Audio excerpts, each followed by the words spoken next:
नमस्कार मित्रांनो, ठरलं तर मग येणाऱ्या भागात काय घडणार आहे ते पाहूया. त्यासाठी चॅनलला नक्की सबस्क्राईब करा. आता इकडे सायली डॉक्टरांना खूप विनवणी करत असते, अगदी हात जोडून म्हणत असते की डॉक्टर काहीही करा पण माझ्या नवऱ्याला वाचवा, प्लीज माझं सौभाग्य वाचवा, असं ती म्हणत असते. डॉक्टर सायलीला म्हणतात की आम्ही सगळे प्रयत्न करत आहोत, बाकीचं सगळं देवावर सोडलेलं आहे. मग आता सायली धावत धावत जात असते, तिच्या पाठोपाठ सगळेजणच जात असतात. सायली आता देवी आईला कुंकूचा अभिषेक करायचं ठरवलेलं असतं. मग ती म्हणत असते की ह्यांना काहीतरी झालं तरी मी जगू शकणार नाही, माझं काय होणार आहे. ह्यांनी वचन दिलं होतं ना मला, ते नीट परत येतील म्हणून, हे काय होऊन बसलं. माझ्या हातून तो कुंकवाचा करंडा पडला म्हणून हे सगळं अपशकून घडलं की काय, असं ती सगळ्यांना विचारत असते. अस्मिता, तू तर म्हणत असतीस हे सगळं आम्ही मानत नाही, पण हे काय होऊन बसलं ग, असं ती त्या अस्मिताला म्हणत असते. सगळ्यांनाच विचारत असते की तुम्ही सगळेजण मला समजावून सांगत होतात, पण हे काय होऊन बसलं माझ्या नवऱ्याला, असं ती सायली म्हणत असते. इकडे आता जेलमध्ये तो नागराज म्हणत असतो की सगळ्यांना व्हिडिओ कॉल चालू असतो आणि सगळ्यांना म्हणत असतो की त्या मनस्वीने पाहिलं आहे ना त्या अर्जुनला मारताना, मग काही डाव वगैरे काही उलटा होणार नाही आहे, ती करेक्ट सांगणार आहे, असं तो नागराज म्हणत असतो. आणि इकडे दीक्षित महिपत म्हणत असतो कोणी माती नाही खाल्लं तर बरं, तेवढंच बाकी सगळं ओके होईल. एवढं मेहनत ती प्रिया जेलमध्ये बसून करत आहे ना, ते सक्सेस होऊ दे, असं ती म्हणत असते. प्रियाला मात्र टेन्शन आलेलं असतं. आता सायली इकडे धावत धावत पळालेली असते देवी आईजवळ. हॉस्पिटलमध्ये असलेल्या त्या गणपतीची मूर्ती आणि देवी आईची मूर्ती असते तिथे. देवी आईला ती म्हणत असते की देवी आई, हे काय झालं आहे का ताई, देवी आई मला माहिती आहे तू माझा हात सोडणार नाही आहे, मी जोपर्यंत माझा नवरा शुद्धीवर येत नाही, जोपर्यंत त्याला ऑपरेशन होत नाही, तोपर्यंत मी तुला कुंकवाचा अभिषेक करत राहीन. इकडे आता तिच्या पाठोपाठ बघायला म्हणून कल्पना आणि प्रतिमा देखील आलेले असतात, सायली कुठं चाललेली आहे म्हणून.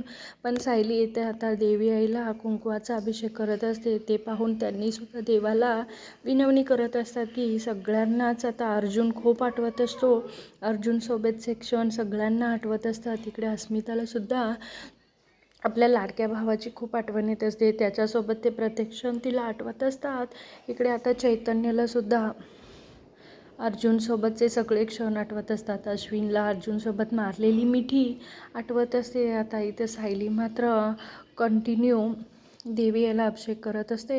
इकडे डॉक्टरांनी अर्जुनला ऑपरेशन करत असतात आणि सगळेजण बाहेर डॉक्टर येण्याची वाट पाहत असतात. आणि इकडे तितक्याच डॉक्टर बाहेर येऊन सगळ्यांना आनंदाची बातमी देतात, म्हणत असतात की ऑपरेशन सक्सेस झालेलं आहे, आता त्यांचा जीवाचा धोका टळलेला आहे.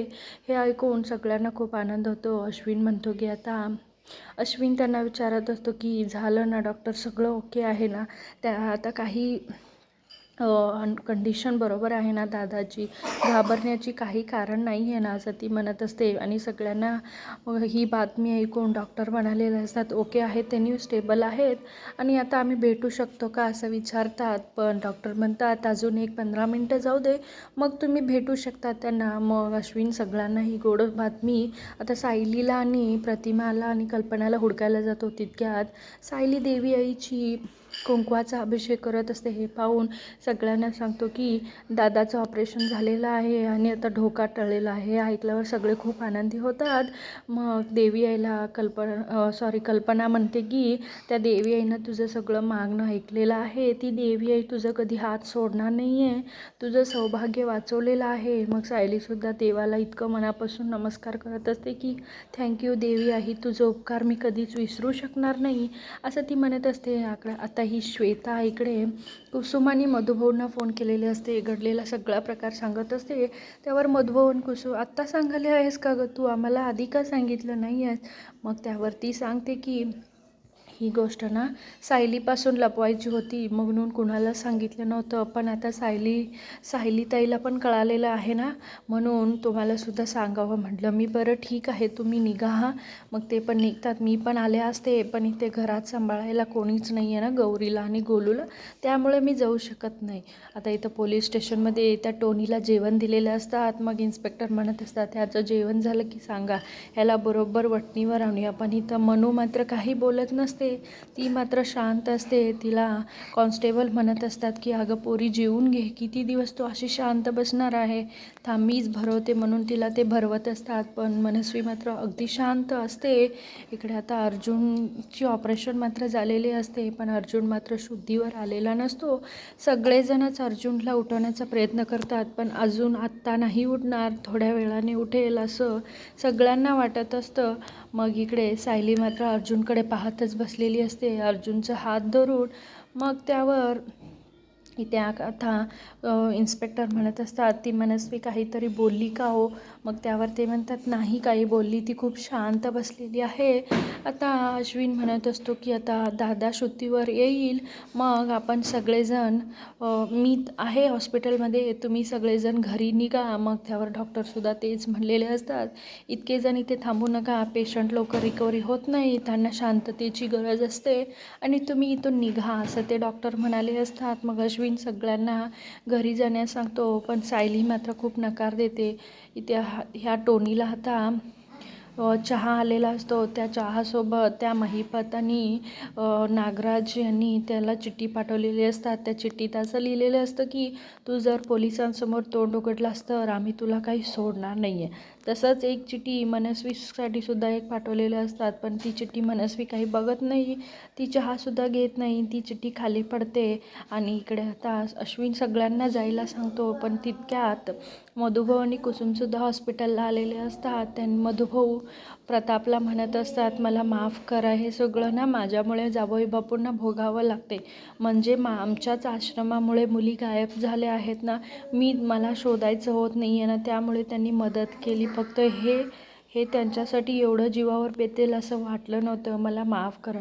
पण प्रताप म्हणतो की असू दे, तुमची काय चूक आहे, असू दे, जे घडणार होतं ते घडलेलं आहे, पण त्यात तुमची काही चूक नाही आहे असं ते म्हणतात. अश्विनसुद्धा हेच म्हणत असतो, तुम्ही काही टेन्शन घेऊ नका, आता दादा बरा होईल. पण सायली काही ऐकत नाही. सगळेजण घरी जायला तयार झालेले असतात. त्यावर कल्पनामध्ये सायली बाळा तुला त्रास होईल आणि तुला आणि तुझ्या बाळाला रात्रभर बसून त्रास होईल. सायली म्हणते तुम्ही मला काही समजावण्याचा प्रयत्न करू नका, मी मात्र इथेच ह्यांच्यासोबत बसणार आहे. इकडे प्रियाला भेटायला दीक्षित आलेला असतो. तो म्हणत असतो की अजून गोड बातमी आहे, अजून मात्र अर्जुन जरासुद्धा शुद्धीवर आलेला नाही आहे.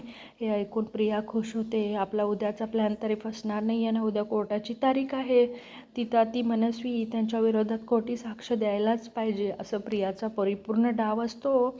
आणि इकडे सायली मात्र कोणाचं ऐकत नाही, मी माझ्या नवऱ्यासोबतच बसणार आहे, मला त्यांना पाहायचं आहे आणि त्यांना पण उठल्यावर मी लागेन असं ती म्हणत असते. बरं ठीक आहे म्हणून सगळे शांत होतात. मग कल्पना म्हणते, अरे अश्विन तू सायलीची काळजी घेशील ना रे बाळा. मग अस्मिता म्हणते तुम्ही सगळेजण निघा आणि घरी जाऊन गोलूची काळजी घ्या, मी सायलीसोबत थांबते. अस्मिता, सायली आणि अश्विन हे सगळे हॉस्पिटलमध्ये सांगतात. प्रतिमा आत्याला अश्विन म्हणतो, प्रतिमा आत्या तू ह्या सगळ्यांना घेऊन जा आणि ह्या सगळ्यांना घेऊन जा. मग प्रतिमा म्हणते हो ठीक आहे, आम्ही सगळेजण जाऊ, तुमच्यासाठी डब्बा पाठवू. चैतन्य म्हणतो की आता येणाऱ्या भागात मित्रांनो येणाऱ्या भागात आता असं पाहायला मिळणार आहे की आता उद्या कोर्टाची तारीख असते. चैतन्य सायलीला सांगत असतो की वहिनी आपल्याला उद्या कोर्टाची तारीख आहे, काही करून आपल्याला तिथं जायलाच पाहिजे असं ती म्हणत असते. पण सायली मात्र त्याला नकार देते, काही होऊ दे, मी काही इथनं हलणार नाही, हे जोपर्यंत शुद्धीवर येत नाहीत तोपर्यंत मी इथून कुठेच जाणार नाही आहे. पण आता चैतन्याला मात्र टेन्शन आलेलं असतं, काय करायचं, कसं व्हायचं. आता उद्या कोर्टाची तारीख आहे, सायली वहिनी तर आपल्याला तिथं हजर पाहिजेल आहे.